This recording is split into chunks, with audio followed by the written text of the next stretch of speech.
It's Slate Night, the Film Fan Podcast. Now, here are your hosts, Corey and Mason.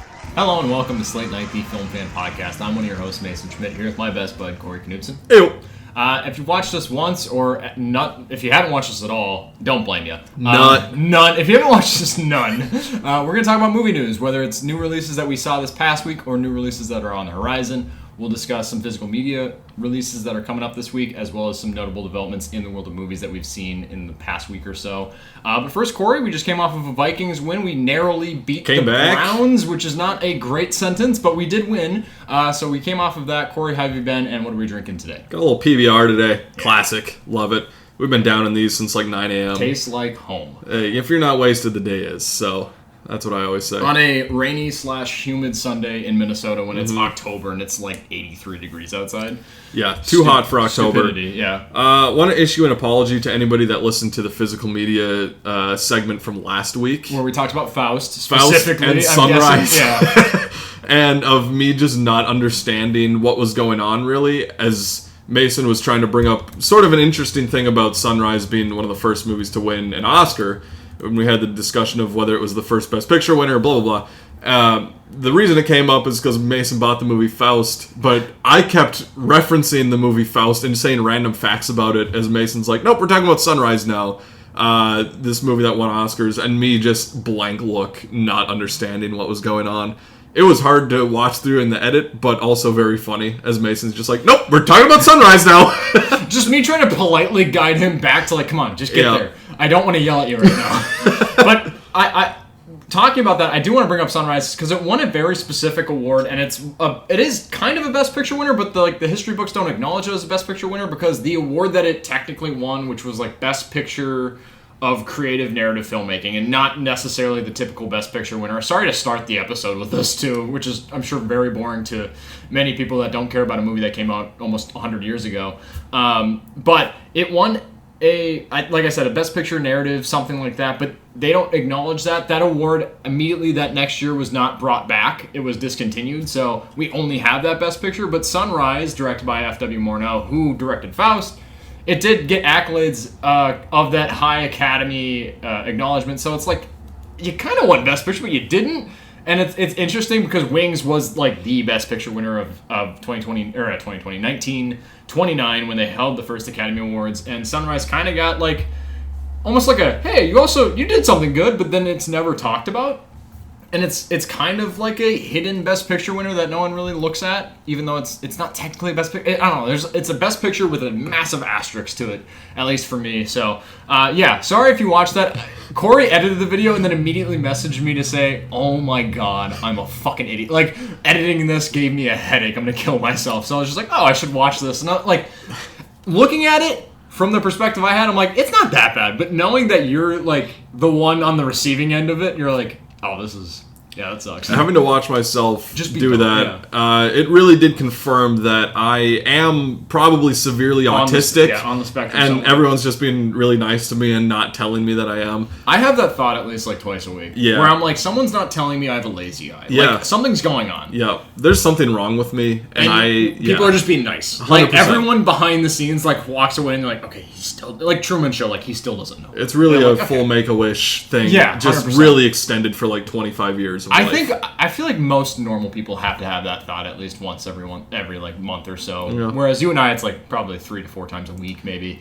Times a day. Like, or times a day. So maybe go to a doctor. Maybe go see someone. Yeah, maybe I'll try and listen better to what you're actually saying this week. It was even if you knew what I was talking about, it's not worth listening to. So stick around for now while we drink beer and talk about football and movies mostly. That's right. Getting into this week, though, we have the big release, which is titled after the thing that Mason called his uncle growing up, The Smashing Machine. The entire week I was trying to think of a burn that I could lever your way. Oh, fuck you. The Smashing Machine. The Smashing Machine. This is a remake of a 2002 documentary which chronicles Mark Kerr, who is one of the pioneers of UFC MMA fighting, and Benny Safdie directed this movie, who was the co-director of Good Time and Uncut Gems with his brother Josh. They have since kind of split up. Josh is bringing out... What's funny over there? I'm just laughing about your joke again. Oh, thanks. just hit me a second wave of it. Yeah, So shut up. Right on. So Josh is directing Marty Supreme later this year. Benny, his solo directorial debut with The Smashing Machine. And kind of coming into this one, the first thing you have to talk about is Dwayne Johnson being the star of this movie. That's been the thing that's hyped up the most. Yeah, the conversation surrounding this film has all been about Dwayne "The Rock" Johnson. And whether he's going to get an Oscar nomination, that's kind of been all the discussion around it. And to start off there, I want to start off with the positives of this movie, because I think Dwayne Johnson is good in this movie. I think that he gives a good performance. I would say the best performance he's ever given in this movie, pretty easily. He's given a lot of fun stuff. We have, Jumanji and Hobbs and Shaw. Very charismatic, very entertaining, but never like a auteur, or not like something like really dramatic. That's been something that is respectable, I think, to watch. He's trying to become a thespian now, and I think he does a good job. I think partly it's helped by the incredible makeup and prosthetics work, which I think will not only get nominated for an Oscar, I think it has a really strong chance to win the makeup work in this movie. But Dwayne Johnson's good. I think that he is attempting to go a bit deeper and actually have a better character than just being The Rock in a movie. Also, the other performances are good. I think Emily Blunt is good in this movie. I think we'll dive into more of her character a little bit, but I think she herself is good and gives a good performance. The standout for me was Ryan Bader in this movie, who is an MMA fighter in real life. He's never really acted before, and he was great as Mark Coleman, another kind of pioneer of MMA that is featured heavily in this movie. I didn't realize how much his part of the story was here. And like I said last week, I like UFC and MMA. I didn't really know a lot about the history of it. And then with this kind of different group in Japan called Pride, which we spend a lot of time there. But I thought Ryan Bader was great. There's a great scene in a hospital that we talked about before this. The best scene in the movie. Yeah, it's just a very raw and authentic thing. He gives a very natural performance. I mean, obviously, because he's not really an actor. But he was kind of in a movie where you're coming in with Dwayne Johnson and Emily Blunt, kind of stole the show for me a little bit. A couple other just positives I wanted to throw this movie's way is Benny Safdie's direction, I think, was good. I mean, we knew it from Good Time and Uncut Gems that both of these brothers are very talented. And I think the best thing about this movie is that it feels like the late 90s and early 2000s. It really got me in that vibe. The opening scene is kind of like this old school footage of a MMA fight and some wrestling, and then just the rest of the movie with production design and I don't know, the costumes and everything just really kind of got me into that era. So I think those are the strong elements.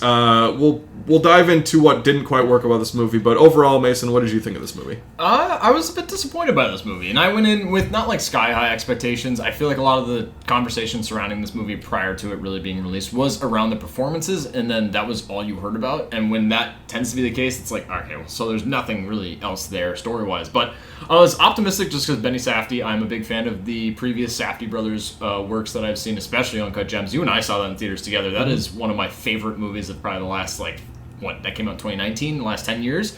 So I'm a big fan of Uncut Gems. I'm a big fan of their work as a duo, him stepping out doing his own directorial effort. I figured a lot of that skill would carry over, which it did.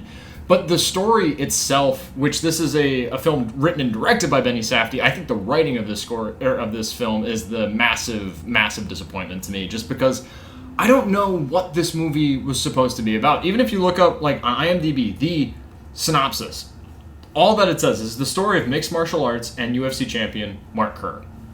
But it's it's pretty vague in that synopsis, but also within the movie, I don't know what this movie's trying to be about. Is it his redemption arc as a fighter after he takes his first loss and how he handles that kind of breakdown of his career?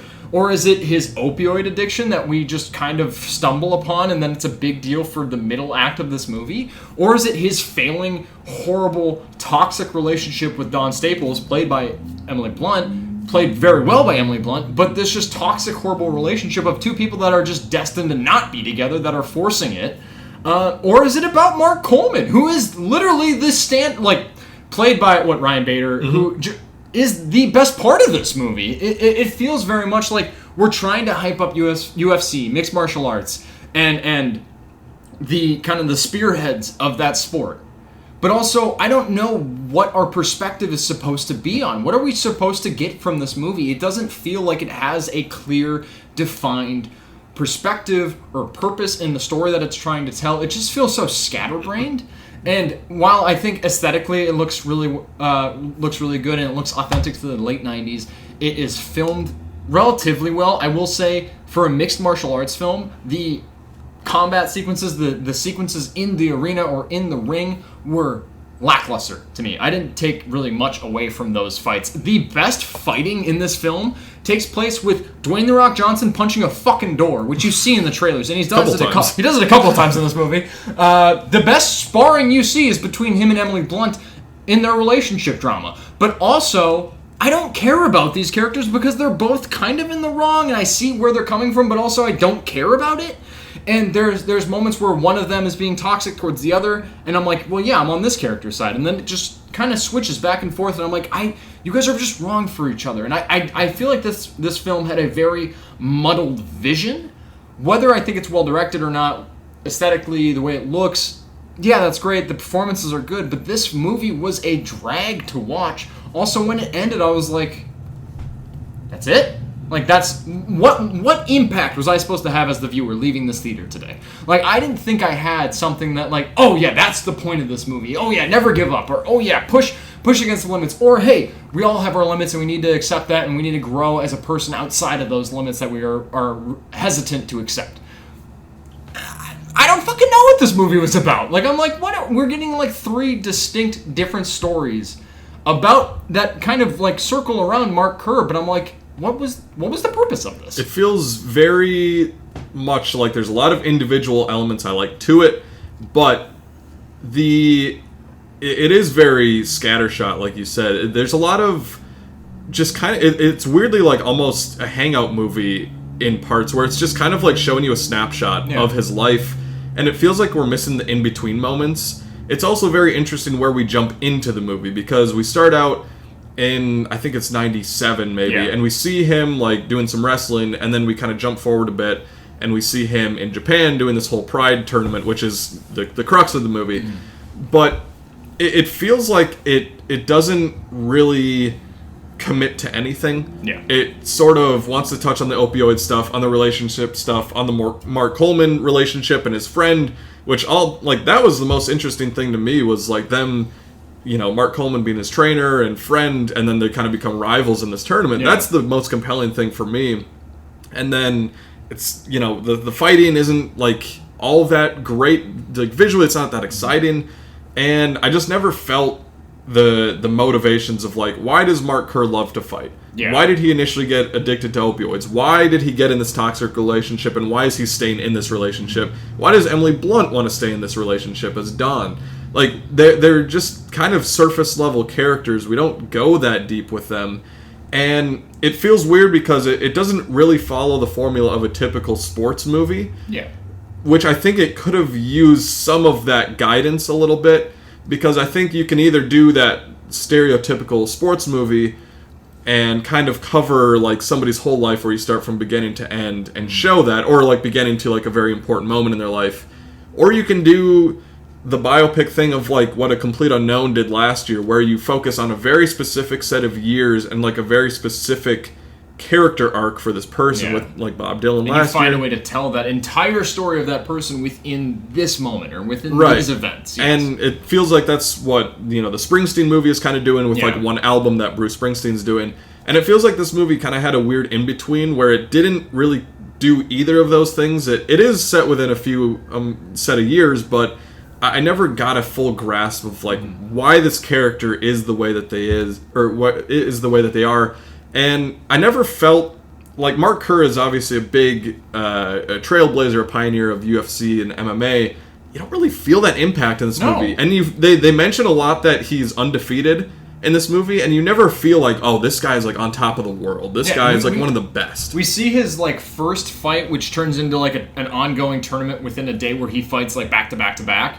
And yeah, he builds up this kind of like undefeated thing, but we've only seen that first day of him fighting, and now we cut to, oh, he's this big, prolific, undefeated fighter. It's like, I don't buy into, like, where are we? Also, this film takes massive like time jumps. and they don't, which I'm fine with, and I'm fine with them not 100% disclosing the jumps, but sometimes it just muddled the story beyond what I think they were trying to do, and it just felt like the story that they were trying to tell was sloppy.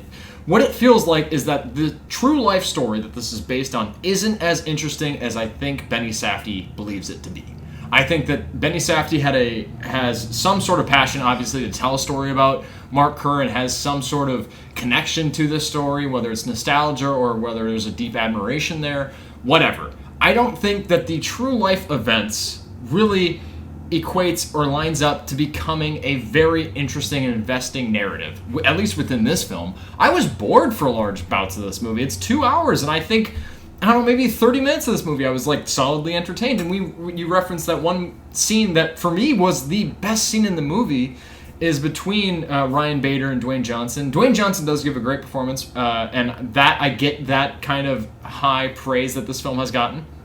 But Dwayne Johnson, Ryan Bader, where he's in a hospital bed, and I'm going to spoil this lightly because it is the best part of the movie, and it is the only part of this movie I would think is worth seeing in theaters. But after his kind of falling out of his loss, his opioid addiction, he's been passing out, like he's not doing well health-wise. And Ryan Bader gets a call from Don, comes across country, comes and sees Mark Kerr in the hospital, and he's like, hey, just tell me what's going on. Tell me your side of the story. What happened? And he's like, Mark Kerr's feeding him this bullshit story of what lined up, what ended up him being in this hospital, what resulted in him being in this hospital bed right now. And it's a bullshit story, and as the viewer, you can see him kind of deflecting and hiding away the truths of it. And then Ryan Bader, as Mark Coleman's like, stop it. Like, I see what you're doing. Stop it. Like, what? And then that is the best moment of the movie. And the biggest takeaway is just that brothership that kind of forms between Coleman and Kerr in this movie. But other than that, I don't think that there is a really valiant effort at a through line within these kind of story elements, because you think, oh wow, it's going to lead up to this big climactic thing where this guy who got Mark Kerr into fighting is going to be the one that they go head to head in the finals. Well, that didn't happen. Kerr got bounced by some schlubby Asian guy. Like, also, that is a big negative I have in this movie. Dwayne Johnson, your size is going to somewhat hinder you in the types of roles that you're able to take on where it's believable or where it's not a distraction, I feel like. And I get that. And in this movie, you got cast in the perfect role of playing Mark Kerr, a guy who's a hulking, massive man who is dominant in the ring, and it works. But there are some times when Mark Kerr which I get the size of a fighter isn't always the biggest thing in a fight, but Mark Kerr, Dwayne Johnson, goes into a ring and he's fighting a dude that's built like me, just a little bit more of a beer gut and maybe longer arms, and he's getting tossed by him? I don't buy that one for 1 second. There's so much suspension of disbelief within watching this film for me where I was like, fuck this. Like, I felt like they tried so hard on the aesthetics, the casting. I feel like they really bunted on the writing and on the believability of the casting. And I think that this film, all in all, was like, and I'm saying this as someone who is like, it's fine. I think that this was a massive misfire for me and was a very frustrating watch for me, only because I'm like, this could have been, like, if you change this could have been better. And you change this or fix this could have been better. And I'm like, it's more frustrating because this movie, I feel like, had more potential to being something great, and it just middled out. It just spiraled out and just landed in this kind of purgatory of, it's okay. I 100% agree. I think it's a very fine movie. I maybe enjoyed it a little bit more. I like sports dramas in general, so it kind of worked for me in some scenes. Him like training and getting ready and run some steps. Yeah, you get a little montage. Yeah. And I love that they included the song "My Way" by Frank Sinatra. Yeah. It was in the trailer, and I hate when movies put a great song in a trailer and then don't bring it into the movie. But they actually used it in the movie, which was fun. But yeah, this very much like the parts. Some parts are great, but just overall as a whole didn't come together. And I think just in terms of Oscar conversation, I kind of mentioned the makeup and hairstyling. I think that will get nominated. I feel pretty strongly about that. But if Dwayne Johnson gets nominated for an Oscar for Best Actor, I'll be fine. I think that's deserving. If he doesn't, I won't be surprised. And that's kind of it's interesting, like starting September in the fall time, you hear about all these performances in movies, and once you actually see them, it starts to take shape a little bit, and you're like, okay, like this isn't as good as people were hyping it up to be. As a 15-minute standing ovation at Venice, which any ovation at Venice is like, you hear about it for every fucking movie. They're just a bunch of dumb idiots that are excited to see a movie, and they're like, oh, they're here, we need to hype them up, and it just, they all neutralize each other just because they all get ovations. And this movie doesn't deserve a 15-minute standing ovation. This movie, I quickly went to the exit as soon as the credits started rolling, and I feel like that's a more accurate representation as to the quality of this movie.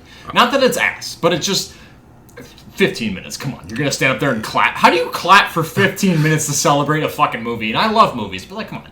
Yeah, it's very fine. If you're a big fan of UFC and MMA, I mean, I feel like I've heard people say the documentary is very good, and I think that's where this kind of works better in terms of telling that story.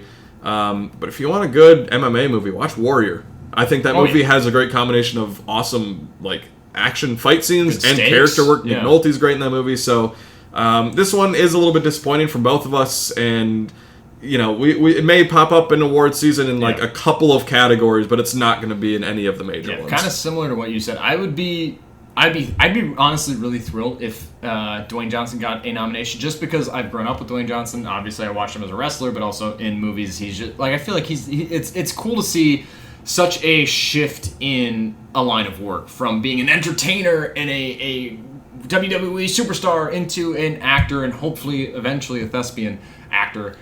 So I dug him in this movie. I do think he is probably the best part of this movie. The makeup, like you mentioned, is something that's really interesting, because in every scene, I'm like, what is it that they changed about him? It's got to be about his brow, his eyes, his hair, obviously, his nose. Like, what did they change? Like, it works and it's seamless. I think that this performance does fall into, like, it's checking all the boxes for what a try-hard Oscar push for a performance would be, based on a true character. You relied on makeup and prosthetics, and you have a couple of those very heavy, loud, emotional scenes, and he checks all those boxes, and he's good in all of those scenes, but it's just like, if he doesn't, I wouldn't be surprised. If he does, I'd be thrilled for him. So, it's not a resounding win for this movie. I'm still excited to see whatever Safdie brothers or Safdie solo directed films that we have to come, especially Marty Supreme. That trailer did show in front of the Smashing Machine for me, and I was like, that's kind of cool to see a brother tee up a brother in terms of the trailers before a movie. So I can't really recommend the Smashing Machine that much, but I do think there are some nuggets of positivity to have within this sports film. I'm excited to see Dwayne Johnson. I think he's in the Scorsese movie coming out in a couple of years with Emily Blunt. I think is also in it. So maybe Leo or something like that. There are so many different like Scorsese projects that I'm like, which one's happening first? Right. Like he's like, this one too, and I'm like, dude, you're getting up there in age. Like, you should prioritize which one specifically you want to make. This feels like it could be a good bridge for him, where it's like a little bit of familiar territory with like wrestling and fighting, and kind of also a bit of acting too, and kind of getting him into that if he does continue wanting to act in a bit more serious projects. Well, that he's slimmed down a little bit too. So I'm like, are you trying to kind of bleed into more of like an everyman? For those who are listening to the podcast, I'm doing air quotations, like an everyman. Like, yeah, you're still built like Dwayne Johnson, but like an everyman type role where Mark Kerr, he's not the everyman. He's a big dude, and Dwayne Johnson could play that. But I'm like, are you trying to kind of lose yourself a little bit more in a role? And I'm here for it if he does, because I think he was good in this movie, but it remains to be seen. And whenever that Martin Scorsese movie, whatever it is, whenever it comes out, I'm excited to see it, especially if Dwayne Johnson's one of the leads in it.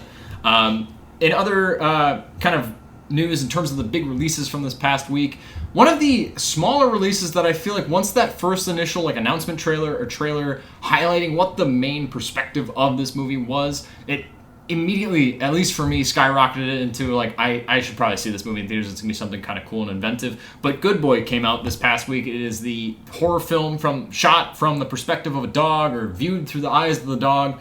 It's directed by Ben Leonberg, or Leo Berg, or whatever the fuck it's going to be. Whatever I say it's going to be the exact opposite when I hear it in an interview later, so it doesn't matter.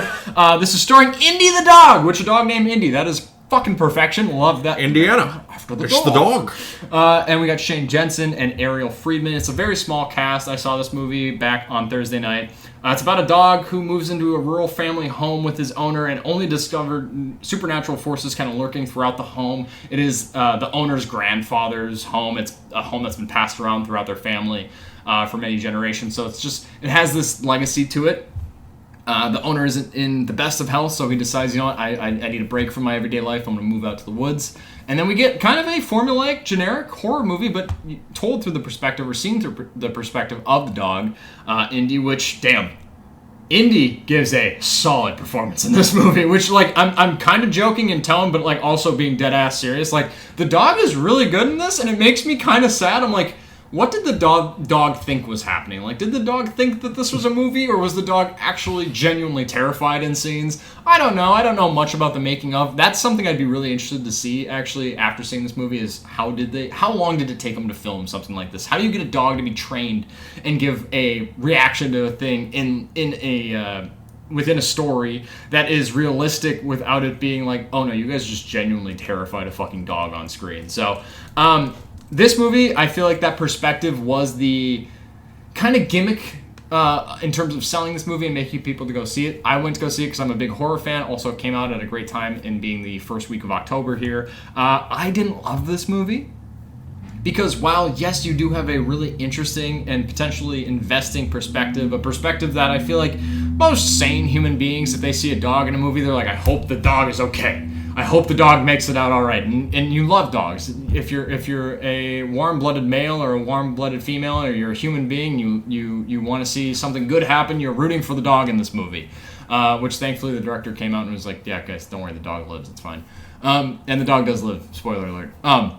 But this film surrounding this dog and the Oscar Academy potential performance of this dog, the movie is very bland. It's very generic. There are no solid scares, and a lot of the beats that it relies on surround jump scares. And the main entity that is haunting this house is very bland and formulaic. So it's an hour and 13-minute movie with a dog as the star of the movie, and the dog is exceptional. I get the perspective they're doing. It's very much the way I thought of Presence from earlier this year, directed by Steven Soderbergh, where you get a cool perspective on things, of somewhat of a formulaic haunting story, but you're getting a perspective of the ghost. Oh, cool. And then you come to realize that the perspective within that movie is the only good part of the movie, or at least the only selling point of the movie. Otherwise, it's a pretty generic, kind of meh thing. And that's kind of the same for Good Boy. The perspective of the dog, the inventiveness of the way that they're able to shoot things and capture things with the dog really worked well. But overall, the story around us is like, it's an hour and 13. This movie feels like an hour and a half. Like, I'm getting bored. Like, come on. What's happening? Give me something solid. Give me something scary. You don't get it in this movie. So, while it's a cool attempt and it's cool what they're able to do, there's not a lot here for me to really recommend this to you. Are you going to try and check this out in theaters? I don't know if I'll do it in theaters, but I do want to see it eventually. I know last week I mentioned when we talked about it coming out, kind of Skinamarink as a comparison. Yep. Would you say it's kind of similar in a way? I like Skinamarink more. Skinamarink was more unsettling. Okay. Like, while that is kind of a gimmicky, weird kind of the way it's filmed, and it has like this weird nostalgic thing to it, with just like the film. I don't know. Skinamarink, I think, overall worked more and was more effective, whereas this just, once you get, like, you get into the movie, you get 10 minutes into it, and you're like, wow, this is a dog. We're following the dog. That's really cool. Once you get past that, there's nothing else to really support you staying in the theater after that point. Mm-hmm. So, Skinamarink was, like, at least consistently something unique that surprised me and was like, while I don't love that movie, it's a very eerie and some like freaky stuff. Some freaky stuff, and it works and it's very effective. Whereas this, I'm like, it kind of runs out of steam pretty quickly after you're like, all right, well, cool, yeah, we're following the dog. Oh, that was it. That's all you guys had. Oh, okay, sweet. You showed your hand. So Skinamarink is better. I like Skinamarink more. Okay. Yeah, like I said, I haven't seen this one yet, but it did get me thinking about my favorite dogs in movies. Which there's some obvious Air Buds and Beethoven. Old Yeller. Old Yeller. It's all That's kind a of that. sad fucking thing to watch in school. I was kind of want to think of like some lesser ones. One that I thought about was John Wick's dog, not the initial one that dies sadly, but the pit bull that he gets at the end that shows up in the rest that teams up for some fucking kills is sweet. Also, I think my favorite dog in movie is Einstein from Back to the Future, who is just experiencing people coming in and out of time and trying to figure out what's going on, of like knowing his owner, but they don't know him in this timeline. I love Einstein. He's great. So, I don't know. I just wanted to shout out a couple movie dogs that I really love. Think this one's iconic, so it's kind of a cheat, but the Mastiff in Sandlot, the Beast. Oh, yeah, nice. That is such a character, plot point in that movie, and it serves the story so well, and I think Mastiffs are really cute dogs, but also I think it's it's stood the test of time, and it's also a really good point or conflict for those characters in Sandlot. So I think he might be my favorite dog off the top of my head. Love it. That's a good one too. I caught up on a movie that came out last week, which is The Strangers Chapter 2. Obviously a follow-up to The Strangers Chapter 1, but also the The Strangers Chapter 2 is the fourth Strangers movie. It's a franchise now. It doesn't need to be. Because this movie is very bad. It's not good at all. I think I mentioned that the first original Strangers is kind of nostalgic for me and my family. We grew up watching it. I saw The Strangers Chapter 1 with my mom last year, and I actually went over to her place this past weekend, just watching some football, having dinner or whatever, and I was like, do you want to go see a movie? Do you want to go see The Strangers Chapter 2? And she's like, I don't know. Even coming, I feel like our moms are sort of in a space where, any movie is, pretty good or okay. Yeah, walking out of Strangers Chapter 1 last year, she's like, I didn't really care for that. And I'm like, that's saying something right now. And The Strangers Chapter 2 is more the same. It's very bland and uninteresting characters. This movie is directed by Renny Harlin. He filmed these first two movies, and I guess a third one, all at the same time. And he really, I don't know what his goal is with these movies, or why he was so passionate about the Strangers franchise. Piss people off. Maybe. But this second movie feels like a filler movie so much. It picks up right where the first one left off. The main girl, played by Madeline Petch, is in the hospital, and you get some Halloween 2 stuff in there, which is never exciting at all. You get a middle portion that's in the woods, and then you get a third section that's kind of in a house. And there's just nothing that happens. There's no story to this movie. And the worst thing that they do here is trying to deconstruct the Strangers, which we talked about the great line of we did it because you were home. We broke in and terrorized you because you were here. That's terrifying. It's the best part of why they're the strangers. They're strangers. You don't need to dive into them, really. With some characters, I want to dive into them. Yeah. This one, I'm like, no, they're just doing it because this should have just been one movie in 2008 or whenever it came out. This movie has weird flashbacks that show the strangers as kids that are just showing just laughable things that are happening. There's a middle portion of this movie where the main girl's in the woods and she gets attacked by a boar, and it's a fucking wild sequence of a boar opening the trunk to a car, getting through to the front seat, ripping her leg apart, and then she's running a little bit later. I guess her leg is fine. Yeah. It's just rinse and repeat of putting all NFL quarterbacks or running backs to shame with her ability to walk off an injury. Yeah, it's just it's so just rinse and repeat of the person's hiding and the strangers are walking by, and then the little noise gets made, and then they notice them, and it's just they do that over and over and over and over again. This movie is not good at all. They have a mid-credits scene in of a trailer for the third movie, and they show, spoiler alert for this, I guess, they show that the main girl is maybe going to join the strangers in the third one, which there is some interesting things you could do there, but we've had two movies to sit through of dog shit, of generic horror shit that I didn't like.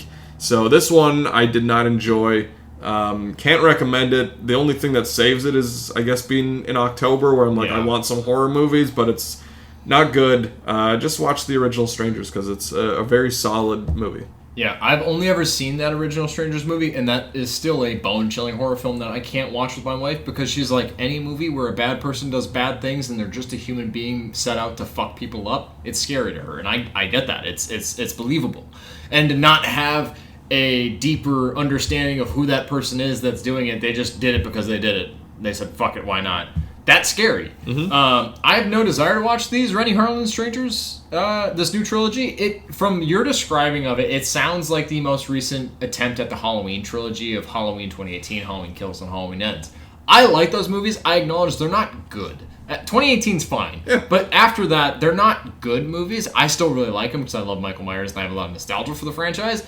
And I know you don't like him and you hate Corey Cunningham, which I'm not going to put as a slight to you because, like, I think the broad appeal or broad... I like Halloween 2018. I actually really enjoyed that movie. One's good. Yeah, there's some missteps in that, and there's a lot of missteps that carry on throughout that. Those Kills and ends are dog shit. I still really like those movies. Dog They shit. are. They're not great, but I like them. This feels like the way you're describing The Strangers, at least these first 2 chapters before we get the capper. What, is that coming out next year? I guess so. I don't know. Sure. Everyone's so anticipating that. Yeah. It feels okay. like a lot of these creatives are like, I have this somewhat kind of love and nostalgia towards this franchise. Let's bring it back. But they have ideas for like the beginning and the end of it. And then the middle chapter is just like, well, we'll fill it in. We'll just connect the dots 100%. Somehow. Because, like, I like Halloween Kills, but it's very much just like, how do we get Jamie Lee Curtis against Michael Myers again? How do we want to bring back Michael Myers and we want Jamie Lee Curtis to kill Michael Myers? How do we get there? We got to create that U. The bottom part of the U, the worst part is Act 2, which for me, Halloween Kills is the lesser of the two of or lesser of the 3 of the new Halloween trilogy. And it sounds like Strangers Chapter 2 is just trying to fucking carry on the story somehow to get them to where they want the story to end, but they didn't have like a logical kind of plot or path to get us there. So I haven't watched these films aside from the first one and aside from the pool scene of Strangers Pray at Night.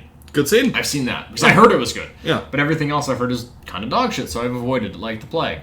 Not surprised by this, but that's the hook of this is its timing and its release. You release a horror movie in like September, October, you might get me into couple theaters. Extra points. Yeah, you might get me into theaters. So like I haven't seen Stranger Chapter 1. I could see myself on like a fucking Wednesday just like, I'm gonna go see Stranger Chapter 2. Why not? What do I have to lose? And then just get pissed about it.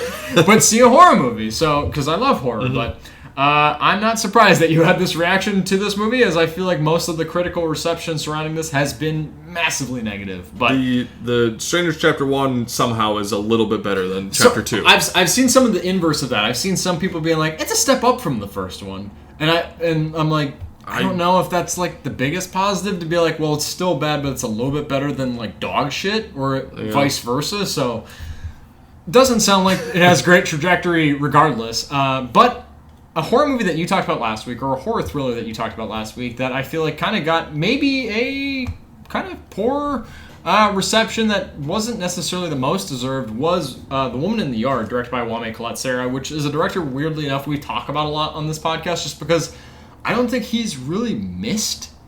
He hasn't given me like fantastic movies across the board, but I don't think he's missed. He's given me good times at the theaters, engaging thrillers, the best shark movie since Jaws with The Shallows. But he did The Woman in the Yard, starring Danielle Deadwyler, which she's easily becoming one of my favorite new actresses that I'm being able to see more of. This is a little thriller from earlier this year that I didn't see in theaters that, after your recommendation, after you seeing it last week, I went and watched this week, and I thoroughly enjoyed this movie. I was really surprised. It's very brisk. It's like an hour... Sorry, that started as a burp in my mouth. What the hell? And I was like, God damn. Shut up. This movie is like about an hour and a half, and it's very brisk. Like, it flies by. There's not like the most amount of like shattering scares or scares that really rock you. And that's fine. I've kind of come to expect that, at least with, I think this movie might have been PG-13.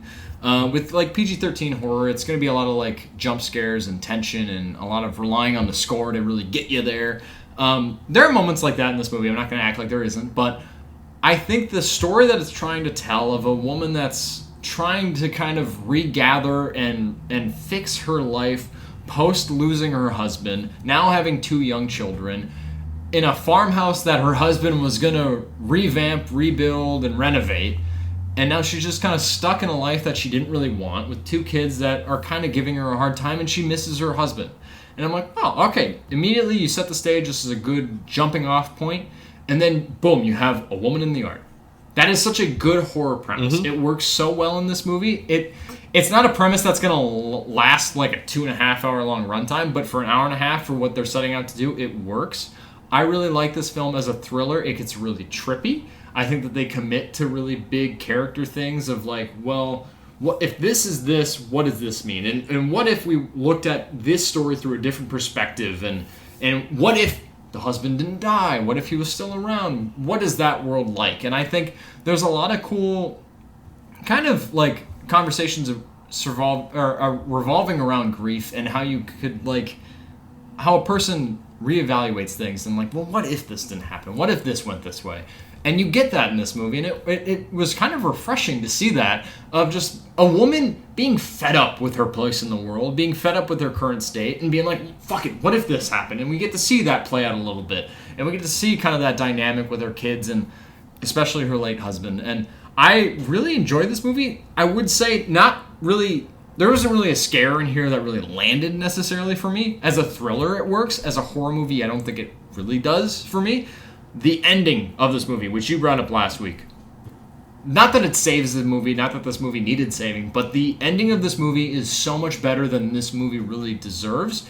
And it really just like tied the bow on a very pretty good thriller that I wasn't expecting. So The Woman in the Yard, it hasn't gotten great reviews. Every review I looked up, because I was like, well, what did Jeremy Johns say about this? What did Chris Stuckman say about this? What did Dan Murrell say about this? I couldn't find reviews, and I saw all of these like other clickbaity YouTube reviews saying Blumhouse's worst horror movie, their newest and dog shit horror, and I'm just like, it's not bad. No. Like, it's a good movie. It's not the best movie of all time. It's not the most effective horror film, but it's a pretty good movie. Mm-hmm. Of the movies I watched this week, it's towards the top of the list, and that includes The Smashing Machine and Good Boy. So like, I don't think that this movie was a complete miss. If anything, I think we didn't like really shell out for a movie that really deserves some more recognition for the things that it does well. Mm-hmm. But yeah, this was a good little quiet thriller that I missed from this year that I was really happy to kind of, with it being October, go back and visit for the first time. I'm glad that we've both gotten a chance to watch it the past couple weeks, because it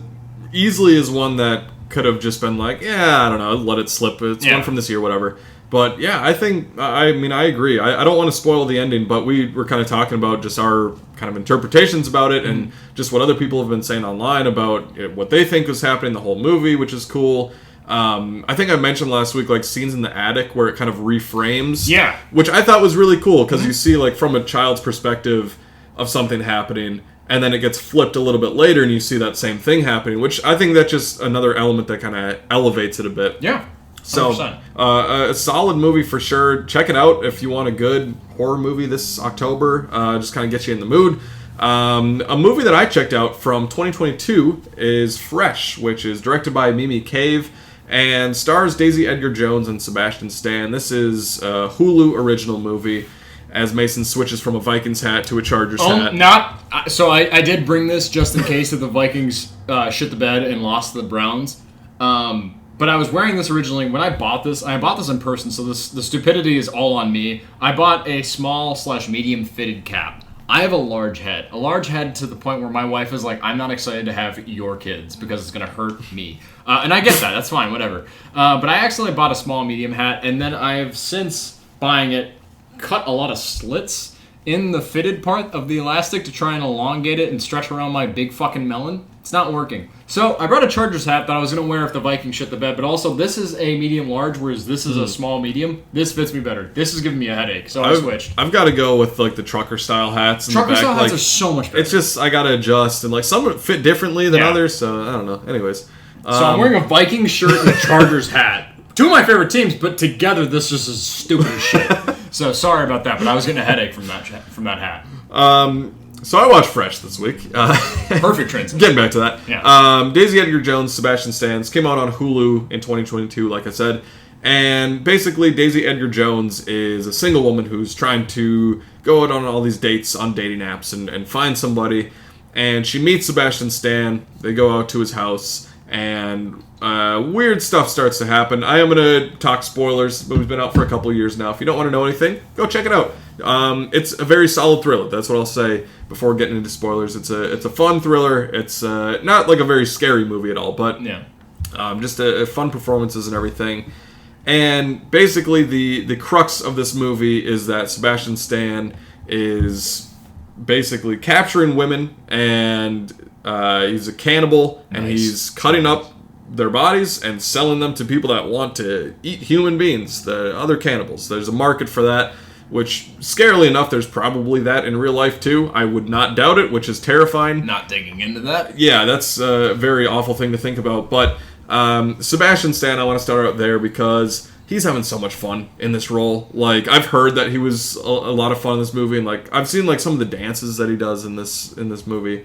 But just in the last few years, I've loved seeing Sebastian Stan kind of break out of the MCU Bucky, which we love Bucky. He's great, and Thunderbolts was one of his best performances as Bucky. But seeing him in this movie and in The Apprentice and A Different Man, just really doing a lot of different stuff, I love, because I think he's a really good actor.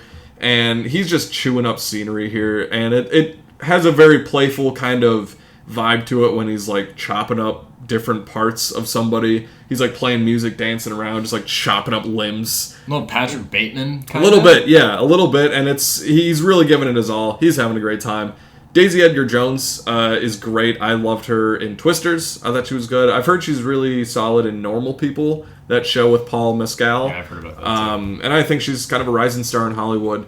And those two, their conversations that they have once they kind of get to this house, and she is trapped and, she's chained up and everything there, and she's kind of playing games with him of acting like she's liking it, and she's being like, oh, like, how did you get into this, and all this type of weird shit, where she's trying to keep him happy, to not get killed right away.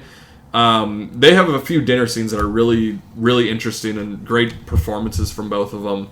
So I enjoyed that a lot. I think this movie does have some fun commentary on the current dating scene of dating apps, which, Tinder and Bumble and all the other things are just a fucking hellscape sometimes. I mean, Hinge was pretty decent for me when I was single. I liked Hinge. There's Hinge. Hinge is alright. Yeah, there's so many apps, and there's a date between Daisy Edgar-Jones and another guy, like, early on in the movie, where he's just like, oh, this place is only cash. I don't have cash. Can you pay for it?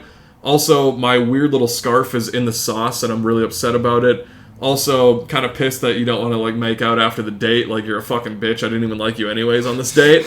A lot of things. You can't fire me, I quit, actually. Yeah. So, a lot of commentary there about it, and there's, like, the final scene of the movie kind of plays back into that. So, fun commentary on dating. I think it's a very solid thriller. I enjoy it. I think that it does reveal the twist a little bit too early of Sebastian Stan being a cannibal and what he's doing. Because then the rest of the movie loses a little bit of steam. You're kind of just waiting for them to, like, break out the other, like, captors there, or people that are held captive. So I think that it could have held that reveal a little bit later, but overall very solid. There is a side character in this movie. It's a bartender that's like a friend of a friend of a friend that has no point of this movie. Like, he's kind of investigating, like, where these people are, and, like, finds their location on his phone, and then he goes there, and then he's like, I don't actually want to fuck with this. So then he's like Lil Rel Howery from Get Out a little except bit. He doesn't do anything, and he leaves before. It's almost like that, where he pulls up in his car, hears a gunshot, and he's like, nope, I'm gonna leave. And serves no purpose, and it added like another 10 to 15 minutes in this movie. Where that is me in any horror movie. If anything bad is going down that I'm suspicious of, I'm going to look into it, but once I see that shit's going down, I'm like, you know what, I shouldn't have looked into this. I'm leaving, actually.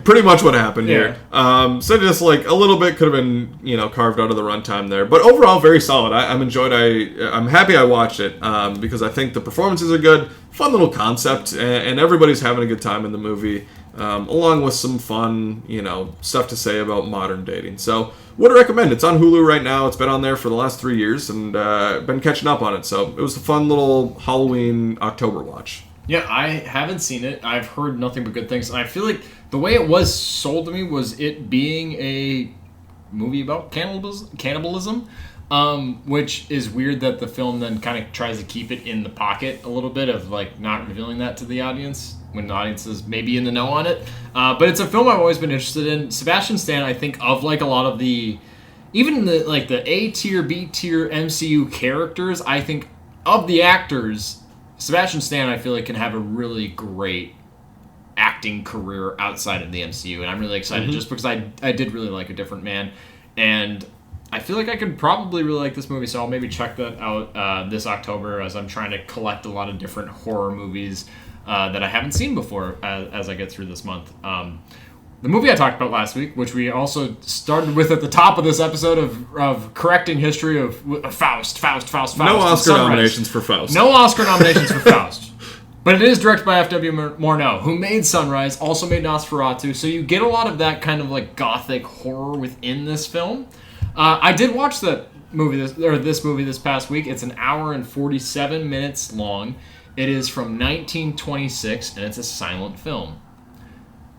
Take that the way that you would. Like this, watching silent films is not similar to watching obviously a present day movie. It's a completely different viewing experience. And I was telling Corey this before we started recording of when you watch a silent movie, there's gonna be downtime in it, regardless of how long the movie is. It could be 20 minutes. There's gonna be like 5 minutes of downtime of we're like, what's fucking happening? Oh, it's just like people on screen, just to be entertaining. Fine, whatever. And this film does have aspects of this where I'm like, we're getting a little long in the tooth here, but it's still engaging enough. It's hard to really sell a movie like this to a kind of more average movie goer, movie viewer, or movie fan. But the thing that really sold me on this movie was a clip I saw on Instagram of just a shot of this movie. It's from 1926, and this is some of the best black and white imagery I've ever seen put to film. It's a story that centers around this demon, Mephisto, not the MCU Mephisto played by Sacha Baron Cohen, a different Mephisto. This demon making a wager with either an archangel or God, saying like, hey, if I can corrupt this alchemist, this man named Faust, this mortal man, this man that you and I can both agree is good, if I can corrupt him, then I get to lay waste to the world and have my run with things. And the archangel's just like, sure. It's like, okay. So immediately Mephisto, this demon, is like, I'm gonna enact plagues. I'm gonna make people starve. People are gonna die of illness, and like all this shit's happening. And he's just trying to corrupt this man, this alchemist. And it's a movie about the human spirit and about morality and being good. And story aside, it's such a visually arresting thing to watch. It's hard to say it's a film just because it's something from almost 100 years ago, and yeah, there's a narrative, but it's more of just like what you see on screen, and it really works. It's always fun and very investing and interesting to watch a movie that's this old, just because it's like, how the fuck did they make that? How did they film that? It's just made by a bunch of guys in a tent in the dark, trying to make sure that the sun or the film doesn't get exposed to the light and completely fry the image. And I'm like, this looks so good still today. So I'm not going to go on too long about this movie because it's from 1926. I'm sure many of the listeners don't know about this movie, aren't that interested, and I don't blame you. But as someone who loves movies, loves film, tries to watch movies that he hasn't seen, I would highly recommend giving this a chance. It is a little bit long in the tooth. The pacing is, with silent films, as typical, can kind of get long in the tooth and a little bit redundant. But I think there's a lot of cool imagery, some cool story elements within it, and I think it's a good watch. So it was a nice little, somewhat horror film to expose myself to in October, as this is my month of horror movie rewatches or watches for the first time. So let's check out Faust, and I had a really good time watching it. It is crazy to think, this may be like a oversimplification, but like that we've had over 100 years of movies now, which like we were talking about like some early short films like A Trip to the Moon, and then like Birth of a Nation, which I feel like is shown in every film class. Just like 100 years of movies and how far we've come. How I wish we could go back sometimes to just like the simplicity. It's like they don't make it like they did in the 80s or the 70s or the 60s. Right. So it's like, well, yeah, we just got Oppenheimer. That looks fucking insane. Right. We just got Blade Runner 2049, and it's like, good movies are made all across time. Like, regardless of how old they are, there's good movies to be found and good things to be seen. Yeah, definitely. One I want to check out for sure, just kind of after talking about it and just hearing your thoughts on it too. Definitely curious. A movie that I rewatched this week, you guys may have heard of it, The Avengers from 2012. My mom, actually, I mentioned earlier that I went over to her place this past weekend. She's been wanting to watch through the MCU. She actually came with me when I was 12 years old for my birthday to see The Avengers. She didn't know anything about having May birthdays. I don't know if we brought this up. We're both born in May, but the MCU locking down late April, early May as like their prime release schedule for a lot of their big hitters. Getting The Avengers right around, May 4th or whatever it was. Something like that, yeah. Oh my god, seeing that in theaters around your birthday, awesome. Incredible. Yeah, we had like Thunderbolts earlier this year, Yeah. kind of around that time. So she had watched through all of Phase 1 except for the Avengers. She really liked Iron Man, really liked Captain America the First Avenger, which I'm like, yeah, those are the Good. two like solid ones. I liked Thor a lot Thor from is Phase 1. underrated, yeah. But she wanted to kind of rewatch the Avengers. I think she fell asleep for part of it. That's fine. It's a longer movie, which that's fine. But I mean, I'm not going to spend too much time on the Avengers, but one thing that really did stick out to me is you obviously have the third act in New York. The battle in New York is awesome. It's so much fun. Seeing the Avengers, the circle shot of them teaming up is iconic. It's great. But the first two acts of this movie are a little bit slower. Like, Oh, yeah. it's the first act is kind of Loki getting the Tesseract and, you know, mind controlling Hawkeye and Selvig and everything. The middle act is pretty much on the helicarrier. And you get a lot of great setup for the future of the MCU, while also being great for this movie, where you have like Cap and Iron Man kind of battling a little Yeah. bit. Like, what does it mean to be a hero? What are you willing Put to on the suit, sacrifice? Yeah, like, what are you willing to do? You get good stuff between Natasha and Hulk in this movie, kind of introducing that Age of Ultron storyline. And just a lot of great stuff with S.H.I.E.L.D. and Nick Fury. So a lot of things that, like, even though the movie's a bit slower in those moments than kind of what I remembered, it's still really engaging and I think holds up incredibly well.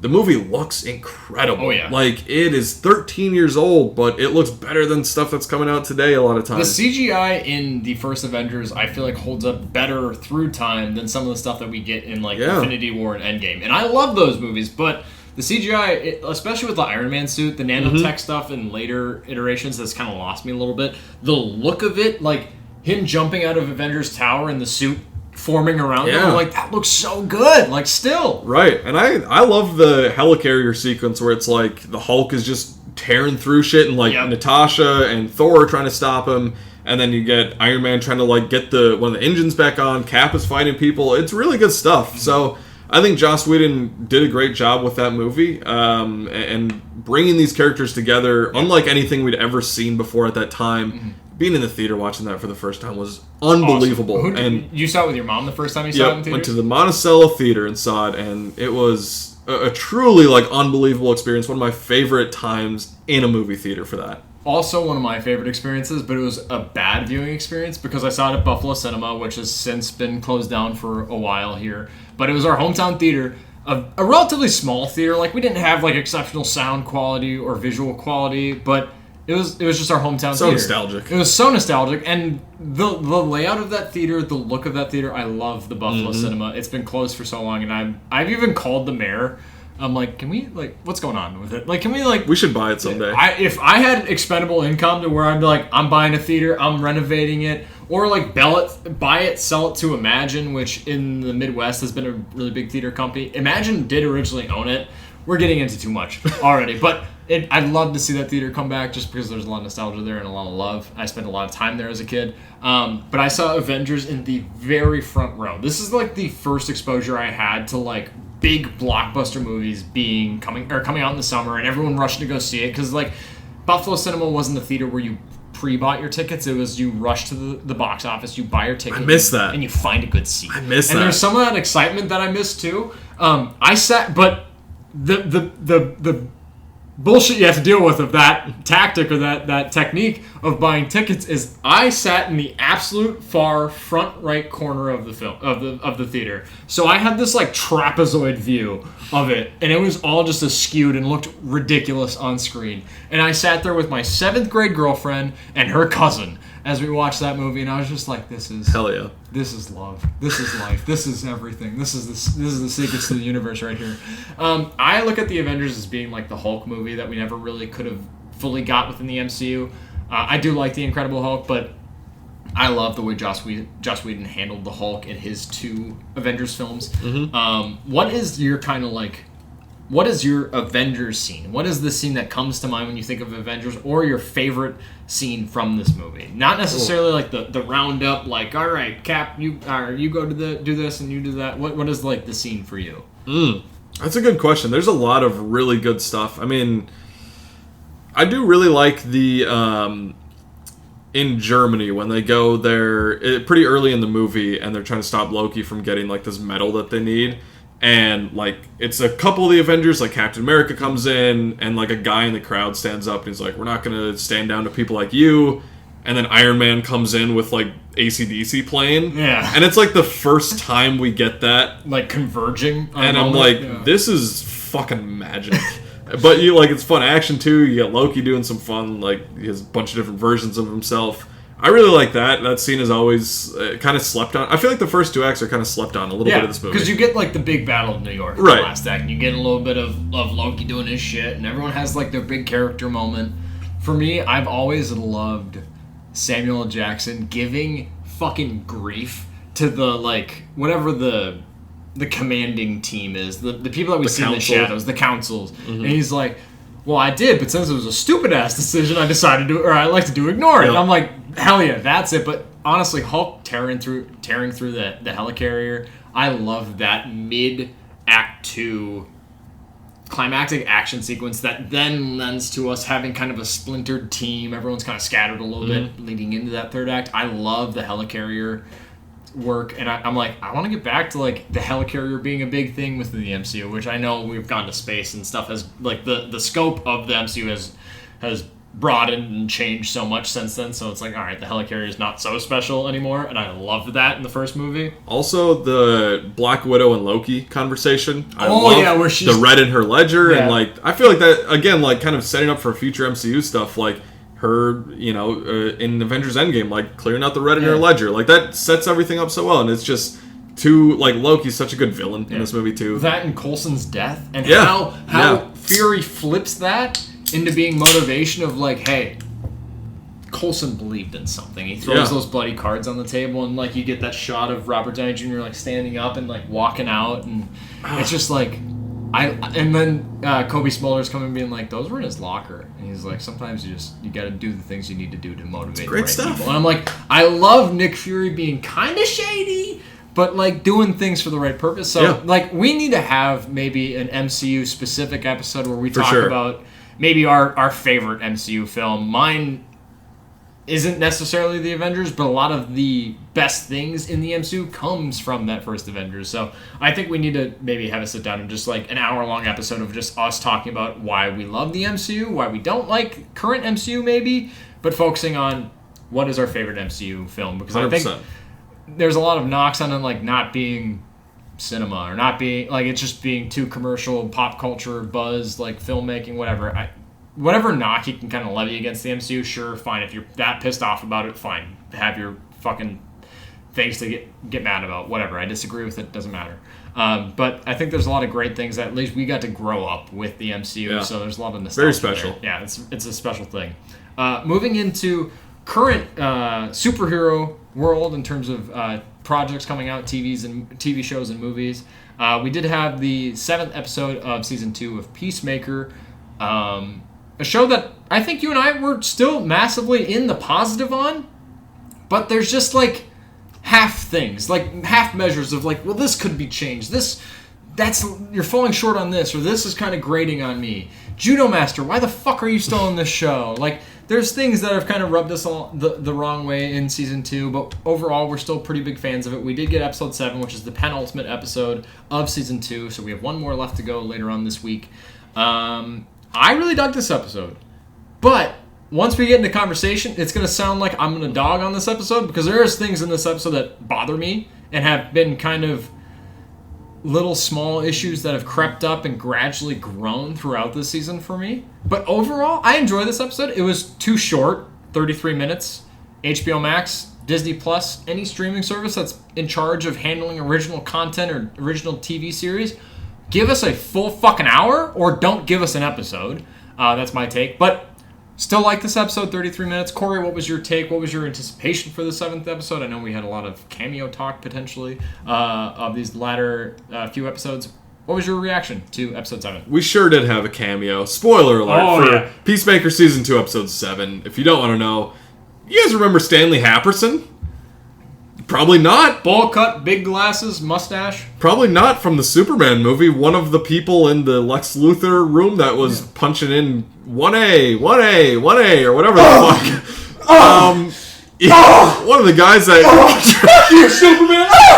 God! Damn it! one of the guys controlling the board thing. That was the big cameo for this episode, I guess. The post-credit scene with him is really funny. I was going to show you it before this because you missed it, but I'll show you after because it's hilarious. Actually, I really like it. But it's funny because like we wrapped up talking about Alien Earth last week, and which I think that show started off really strong and ended kind of meh. Yeah. I think Peacemaker season 2 started off kind of meh and has gotten to more of what I've wanted from this season. But is it too late?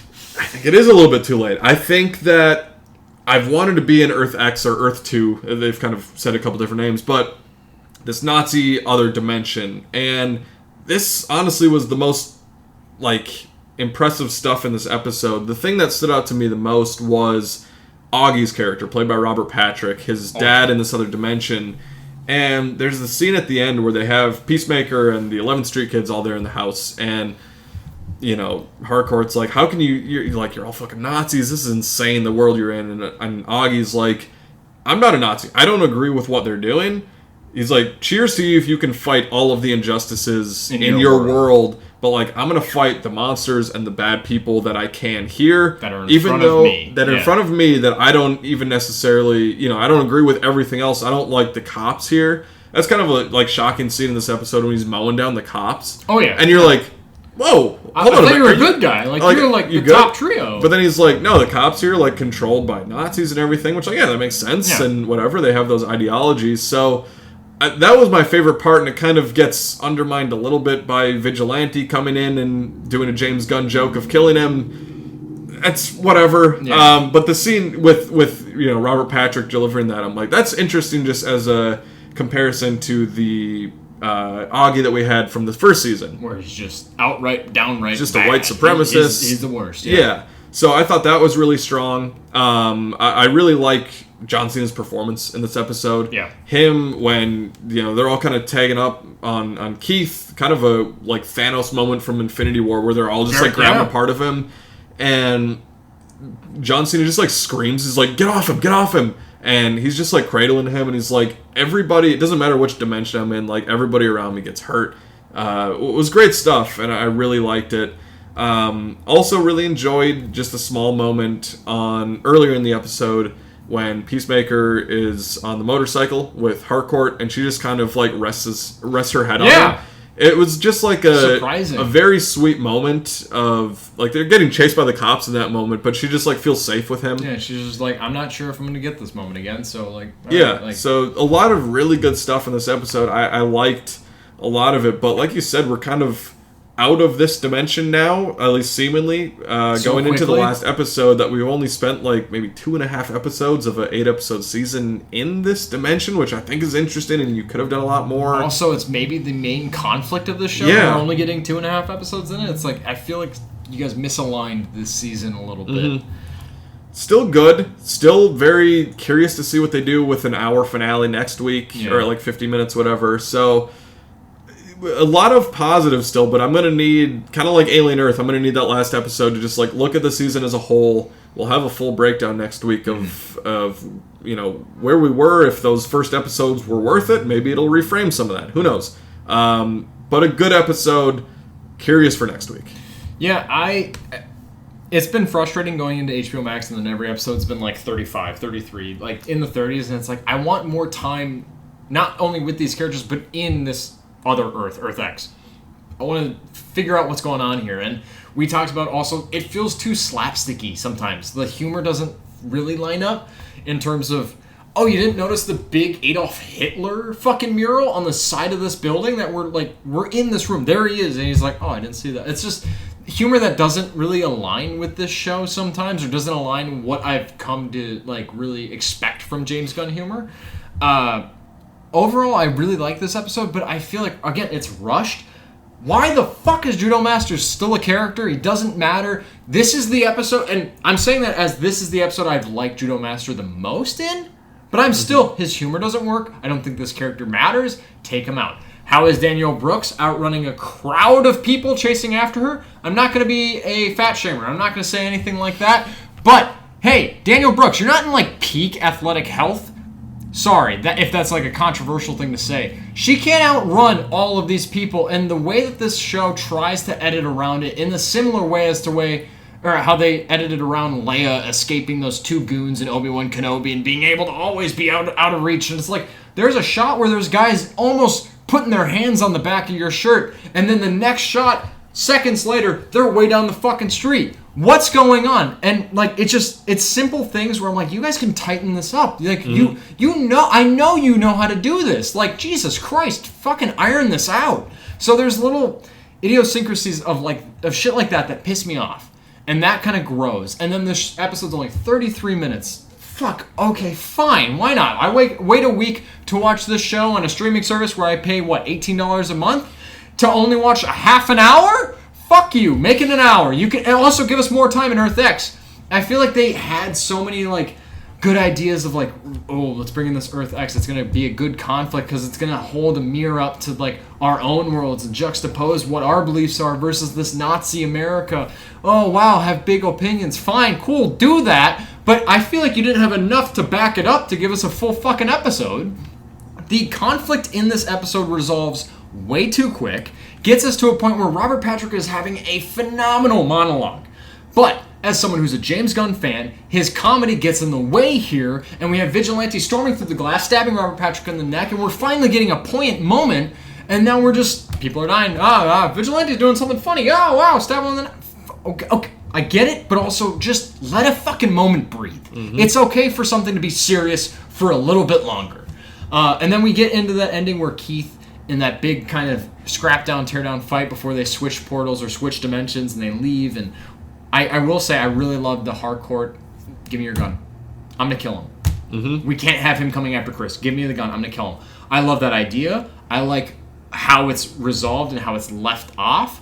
I don't love the blocking of that scene. It felt very clumsy, and it felt like they didn't naturally know how to get, all right, we want Harcourt to make like she's going to shoot Keith.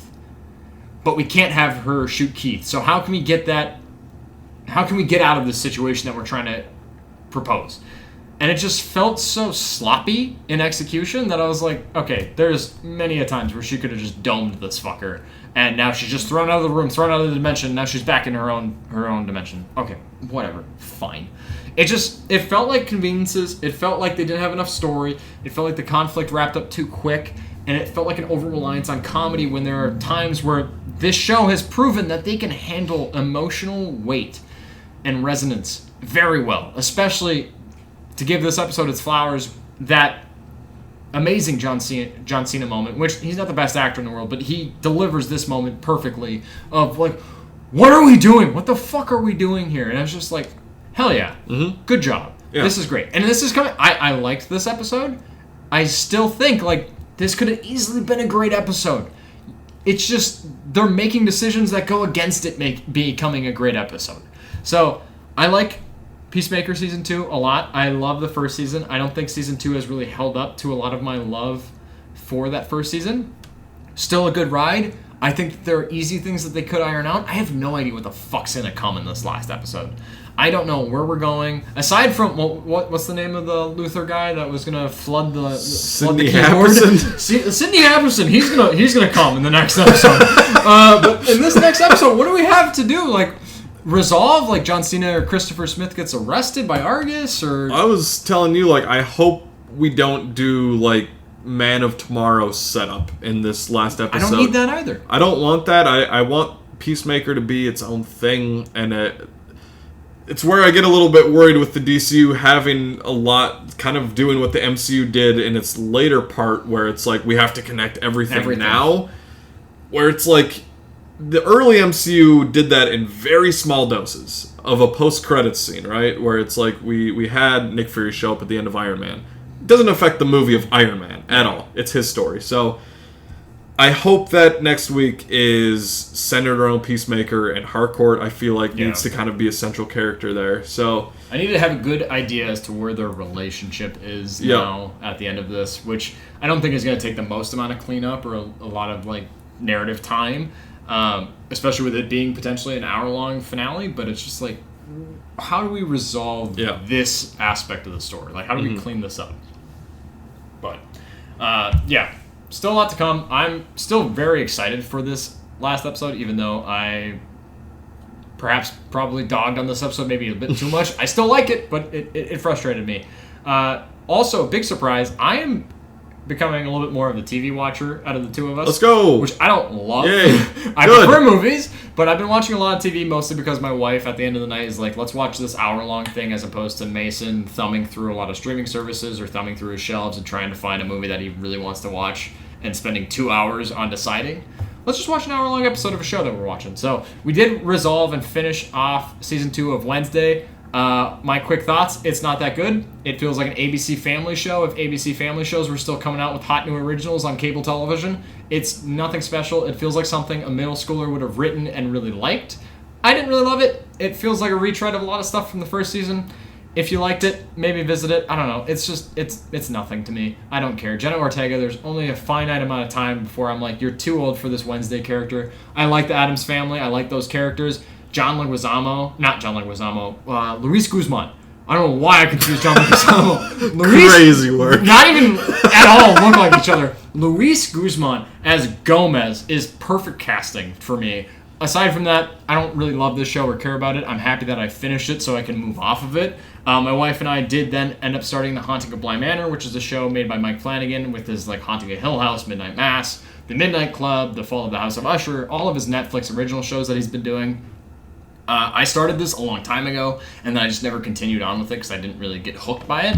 My wife loves this show, so this October I told her I'd be willing to sit down and watch it with her because we've watched all of the other Mike Flanagan shows together. So far we are halfway through it's a limited series, so halfway through the show so far, and I do dig it, and I'm excited to kind of continue throughout that. By the end of this week, I will be able to kind of give you a full report on what I thought of it. I do love Mike Flanagan's work. If you haven't watched Midnight Mass, I think that's his best work he's ever done, movie or TV. And then Twin Peaks, I'm still plugging away on that. I'm over halfway through season 2, which I've gotten the reveal as to who is the killer of Laura Palmer, which I already knew that. It was just more of letting the story get there naturally. It was something that I kind of had spoiled for me as being a film fan or TV fan as well. I still really like this show. It's such a fun David Lynch, Mark Frost soap opera of the small town. There's weird thriller aspects. There's weird mystery aspects. There's also just like weird small town isms that feels very Coen Brothers to me at times. But I will say, after having that reveal of who killed Laura Palmer, it does feel, and I told this to Corey, it feels like when you play a video game and you finish that main story or the main plot, like in Red Dead Redemption or Saints Row or Grand Theft Auto or Skyrim, you finish that main story. Cool. But then you want 100% the story or 100% that game, so you go back and complete the side quests. That's how season 2, or at least this latter half of season 2 of Twin Peaks feels. It feels like I completed the main story, but I have like these weird random side quests that I'm going on that I don't hate because I really like these characters. There are some characters I would do away with. I don't need James. He's not interesting. I don't need Catherine back in the show. Why the fuck is she back? But overall, I'm spending time with a lot of characters that I'm enjoying, so I'm really excited to see where this season ends because I've heard the final episode of season 2 is really good, and I'm really excited to watch the prequel Twin Peaks Fire Walk with Me, which is directed by David Lynch. So hopefully I'll be able to finish season 2 and watch that prequel in this upcoming week and give you a report on that. But Twin Peaks has been a really great show to watch, especially this past September, October. It really has fit that vibe. So I'd really recommend it to you, Corey. And also, I'd recommend Haunting of Bly Manor. You could skip Wednesday. You don't need to touch Wednesday. It's fine. Haunting of Bly Manor, if you haven't seen it, I don't know what experience or what exposure you've had with Mike Flanagan's Netflix work. I would say watch just about any of those except for maybe The Midnight Club, and you'd have a good time. And the Twin Peaks show. It's great so far. I really liked it. Yeah, I haven't seen a lot of that stuff, so I definitely would check it out during the season for sure. Coming out this week, pretty busy release week. Kind of getting into... We have some bigger releases, but then a lot of award season stuff kind of coming out. The main thing is Tron Ares. This is the third Tron movie after the original one, and then Tron Legacy. And it's from Joachim Ronin, who did, for me, I guess, Pirates of the Caribbean, Dead Men Tell No Tales. Yeah. It's just fine. It's whatever. But we got Evan Peters, Jeff Bridges is coming back, Greta Lee, Jared Leto, Gillian Anderson, Cameron Monaghan. So pretty good cast here. But there's a new program called Ares that's sent from the digital world to the real world. And I've dug the trailers. I've dug the posters for this movie. I like the little bits of the score I've gotten from Nine Inch Nails. I'm excited to kind of listen to that at the gym. Yeah, I'm excited to listen through the full score. I want to wait until after the movie comes out to listen to the full score. But I have not seen the original Tron movie, so I'm going to watch that this week. I really like Tron Legacy. I'm excited to rewatch that because it's been a long time. So this one looks really cool. I'm excited to see it. I think bringing it into the real world is a nice way to continue this franchise a bit. And this has the potential to be the best Tron movie, I think. So very excited. I will be seeing this one for sure this week. Yeah, that is the Thursday night viewing, if there is one for this week. I'm really excited for Tron Ares. I don't have the most expectation just because I haven't seen a lot of work from this director. I do like Tron Legacy, and I think the original Tron, it holds up pretty well. It's a fun movie. We also have Roofman coming out, directed by Derek Cianfrance, who is the director of The Place Beyond the Pines as well as Blue Valentine. So a little bit of a diverse filmography with a lot of Ryan Gosling films. But this is the film starring Channing Tatum, Kristen Dunst, and Lakeith Stanfield. It's about a charismatic criminal, and it's also based on a true story of a man who was able to... He recognizes things, he sees things, he's very smart and intuitive on things, so he's able to escape prison and hold up in this Toys R Us and try and hide out from the cops while the heat dies down. So I'm really excited to see this. I've seen the trailer, I think, for this maybe 5 times in the past week. Every time I go to a movie, it's like they double up and show it to me twice, I feel like. But it's a trailer for a movie that I like the trailer. I like the director. I like the cast. I'm pretty sold on it. It seems like a pretty good little drama. Mm-hmm. It feels like a good middle of the road budget movie that we don't typically get a lot in theaters. And I like the cast. And I've heard really great things about Channing Tatum and Kirsten Dunst in this movie, so I'm really excited to see it. And I'm really kind of excited for a good little drama thriller in theaters. Corey, please ramble on for as long as you can about this next one because I am gonna go piss. Right on. I'm gonna kick through. I'm actually just gonna mention the next 4 here. Sounds great. We have we have a lot of award season movies coming out. Like I mentioned, it's kind of getting into October. First one up is Anemone, which is directed by Ronan Day-Lewis, which is the son of Daniel Day-Lewis. Daniel Day-Lewis kind of making his comeback to acting here. And it's getting a lot of hype for him maybe getting a nomination.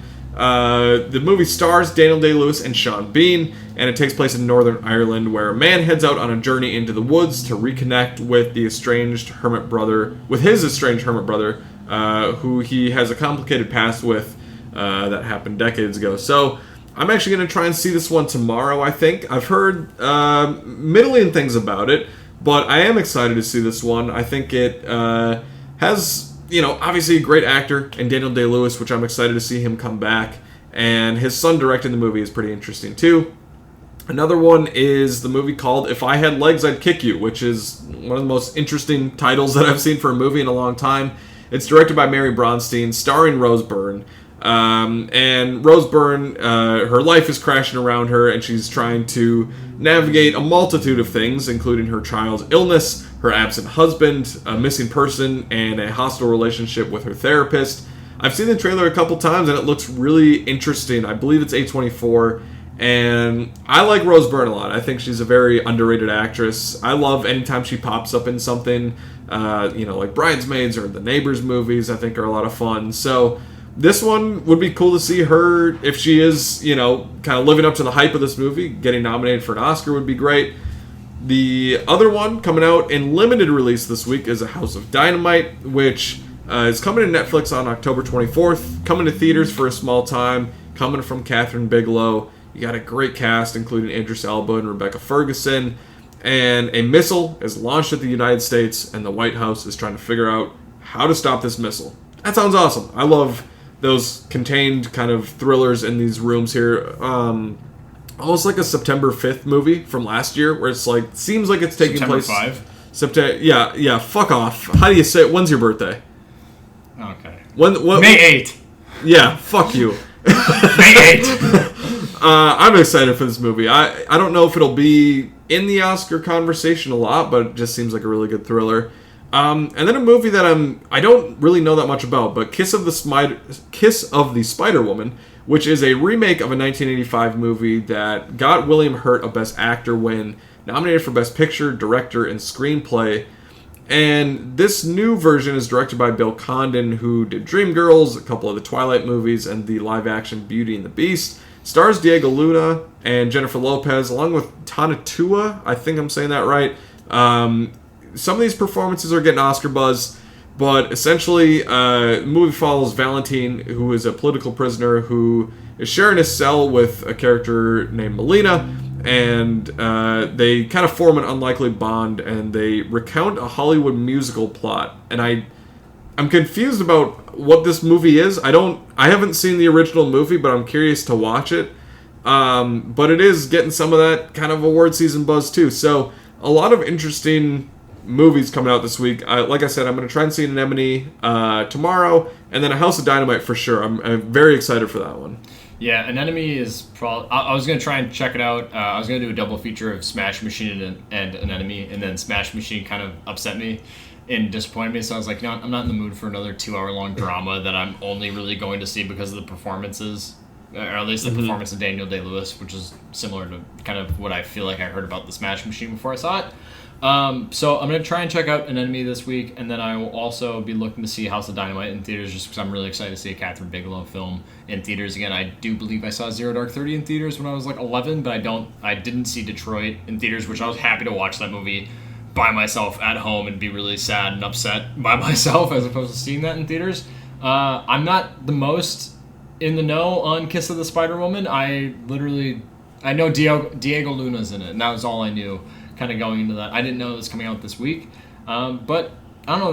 There's a good kind of like broad spanning release schedule that we have this week. Tron Ares obviously is gonna be the first one that I'm gonna go see. Roofman I'm interested in, and then Anemone and House of Dynamite. So it could be kind of a sneaky busy week at the theaters for us. In terms of physical media roundup, I didn't look to purchase anything. I will say that Twin Peaks Fire Walk with Me Criterion Blu-ray. Might be looking to get that here in the coming weeks, just as I wrap up season 2, and then eventually watch that one movie that's the entry within this franchise. So I'm really excited for that. But I did get an update. The Fantastic Four Steelbook that I ordered is coming on October 14th, even though the release date of that Steelbook is like this Tuesday. So I was like, fuck. All right. Okay, gonna have to wait a while. All right. We'll have to bring it over. I want to see that definitely Smell when you get it. Yeah, smell it, give it a little sniff. Good sniff. Yep. Strictly because of Vanessa Kirby. That's 100%. And Paul Walter Hauser. Spread it on. Come on. Spread it on. That shit's so funny. Well, you mentioned already, coming out this week, there is a 4K Criterion coming out for the Twin Peaks Fire Walk with Me movie. It also has the Blu-ray of the Missing Pieces kind of movie in there included, so that's coming out. There are quite a few new releases coming out this week. We have Honey Don't, which actually came out, I think today it is, like a couple days before Tuesday.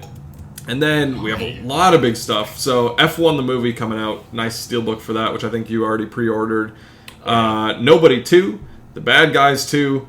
I Know What You Did Last Summer, the 2025 remake, or continuation, whatever you want. The steelbook, very nice. The 4K steelbook is actually really like the design of that. Then we have a few smaller movies, Dangerous Animals, Guns Up, The Last Rodeo, and then there's some library titles coming out. The Quick and the Dead 4K, which I actually think I'm going to watch either this week or next week. I've kind of teased it as like my Q movie that I'm going to watch, so interesting that it's coming out this week. Labyrinth and the Dark Crystal on 4K, Rocky Horror Picture Show on 4K, Lights Out, underrated horror movie. Watch that this Halloween season. It's really, really good. Very good. Yeah, so a lot of big stuff coming out this week. I'm excited for it. F1 is kind of the movie that I definitely want to buy of this new batch of movies. Yeah, like I said, the Fire Walk with Me. We were talking earlier too, before we started recording, about Twin Peaks, and I think I might need to sit down and watch The Missing Pieces. That's kind of like the caveat of like all these deleted scenes within this world that you don't necessarily, the way it's been explained to me or I've seen, it's not required viewing, but it's just padding out the extended universe of Twin Peaks. So fuck it, maybe I'll have to watch that too, so I might have to check that off the list, but I am really excited to see that film. I've never seen Rocky Horror Picture Show. I haven't either. And it's something that I added to, I have an ongoing list of movies I want to watch in October, both new movies to me and movies I've seen before, so I obviously have like a lot of the Halloween films on there and Halloween Town and stuff like that, but Rocky Horror Picture Show is one of those movies that I really want to check off my list this upcoming October and get that finally seen. And maybe if I like it enough, I'll buy it and collect that as well. So who knows? Maybe I'll check out that 4K release. Moving into movie news this past week, kind of weird, surprising news. There wasn't a whole lot, but we did get an announcement of a Macho Man Randy Savage biopic coming from Kenan Thompson and Johnny Ryan Jr.'s Artists for Artists will be developing the biopic, and it's based on a script by Savage's late brother, Lanny Poffo. I don't know much about Macho Man Randy Savage besides the voice. Yeah. But it could be fun. Big news for our friend Heidi. I immediately thought of Heidi when I saw this. We're getting a sequel to the Simpsons movie, which the original came out in 2007. This movie's coming out in July of 2027. And, I have never seen The Simpsons or The Simpsons movie. Whoa! I've never watched a complete episode of The Simpsons. I'm, very aware of it, obviously. How could you not be? I'm absolutely going to watch the movie before this one comes out. Our friend Heidi's favorite part of the original movie is the spider pig on the ceiling. She quotes that. It's hilarious. She loves that movie so much. I'm excited for her. I'm excited for Simpsons fans. It's just kind of a daunting thing to get into. Because if I start something and I want to finish it, I'm like, fuck, that's a lot of stuff to watch. I'm aware of all of the big things that happen, but excited for our friend Heidi. I know you'll check out the movie, which is literally kind of the extent as to my exposure to The Simpsons. So check that out because I think the Simpsons movie is pretty funny, and I've seen a couple of shows whenever it's been on TV. Whenever I wasn't planning on watching The Simpsons, it pops up, but the first movie is pretty funny. I'm excited about a second one. We also got news that Luke Wilson will be joining Will Ferrell in a Netflix upcoming untitled golf comedy series. It's a 10-episode show that will follow a fictional golf legend named Lonnie the Hawk Hawkins. A little bit of an old school kind of reunion between Luke Wilson and Will Ferrell, which I'm really excited because I do love Luke Wilson and Will Ferrell together, and I love old school. So not that I was chomping at the bits for a Netflix comedy with Will Ferrell, but this little vote of confidence, maybe I'll have to check this out whenever it releases. Yeah, I love golf, so, it could be a fun little Happy Gilmore-esque type show. A couple of cast updates for some movies coming out. We had Jeremy Irons join the cast of Highlander, the remake that's coming out with Henry Cavill starring in the lead role. And then we had Aldous Hodge and Dave Bautista join the cast of Roadhouse 2. Guy Ritchie was going to direct the movie. I forget if somebody else hopped on as the director. That. I thought we maybe mentioned it before. Aldous Hodge, I think, is a really good actor. He was very good in One Night in Miami. Also as Hawkman in Black Adam. I really liked him. So, just a couple updates there for a couple movies. I'm very curious about, more excited for Highlander than Roadhouse 2. Yeah. Roadhouse 2 I don't really think we need. No, I don't really. I was really only excited about Roadhouse 2 when Guy Ritchie was attached. It now looks like it's Ilya Nishuler, who I believe is the director. Was it of Nobody? Director of Nobody, Hardcore Henry. So I really like Hardcore Henry. I completely missed that announcement that he was going to be attached to directing this follow-up, which that's a good director for this type of movie. Maybe I will check this out. Hopefully, whenever they do release, it goes to theaters and not straight to streaming. In terms of other news, we did get a development for a lot of people in our friend group, I feel like, that love Peaky Blinders. And I'm not saying I don't love it. I love the idea of it. I just haven't sat down and watched it. And it's one of those shows where people are like, you need to see it. This is one of the ones where I'm like, I know, I'm sorry. I will check it out. But Peaky Blinders is looking to return with two new 6-episode sequel series from creator Stephen Knight. Stephen Knight being obviously the original creator of Peaky Blinders. He's also the writer and director of one of my favorite films of all time, Locke, starring Tom Hardy. But these two sequel series will be following the upcoming feature film that is also just, I believe, wrapped production. Cillian Murphy is also attached to be the executive producer, and the series will air on BBC One in the UK and Netflix globally. So, honestly, with the movie coming out, with these two new sequel series also ramping up production, it's more put the, pedal to the metal. I need to sit down and watch all of Peaky Blinders. I believe it's, 5-6 seasons maybe?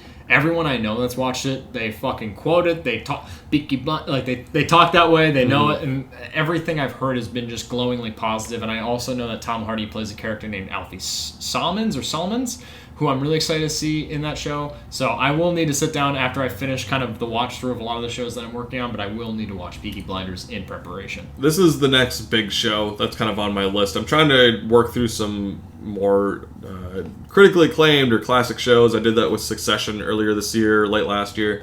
So Peaky Blinders kind of leading up to the movie. I'm absolutely going to watch that. I'm excited for the sequel series. I just feel like it's something I'm going to really enjoy. Yeah. So pumped for that.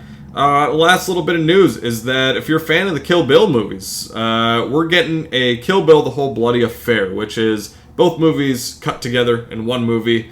And it's getting a theatrical release in some places, 35 and 70 millimeter, coming out on December 5th. Very excited for it. I've actually never seen this cut of the movie. Yeah. I think it got a Blu-ray release a little while back, but I've only seen both movies individually. Curious to see how they're merged together, just kind of in that middle point. But yeah, I'm pumped for this. I mean, I haven't watched the Kill Bill movies in a while, actually, so be very happy to go see these in a theater to kind of fill that Tarantino void of him not putting out a new movie. Yeah, I might have to check this out in theaters as well. I love Kill Bill Volume 1. I despise Kill Bill Volume 2. I think that is my definitive least favorite Quentin Tarantino film. Whoa. By far and away. I like Death Proof a lot, especially compared to Kill Bill Volume 2. I will say the balance of those two films, I would see how that would kind of elevate Kill Bill Volume 2 to being a better film than I think it is by itself, by being that second part. So I'll happily check out this in theaters, and maybe I'll have a more in-depth appreciation of that second half of that story. But anyways, we have a good remainder of Football Sunday to get to, and I know my Chargers will be hopefully not choking against the Commanders like they did against Jackson Dart last week. So thanks for joining us for another episode of Slate Night, the Film Fan Podcast. Be sure to follow us on Instagram, TikTok for more in-depth movie reviews and movie news. Give us a suggestion if you think we're fucking up on anything. We probably are, but we might change it. Who knows? We'll see. In the world of film, it's not just about what's on screen. It's about also who's next to you in the theater. From Mason and I at Slate Night, that's a wrap.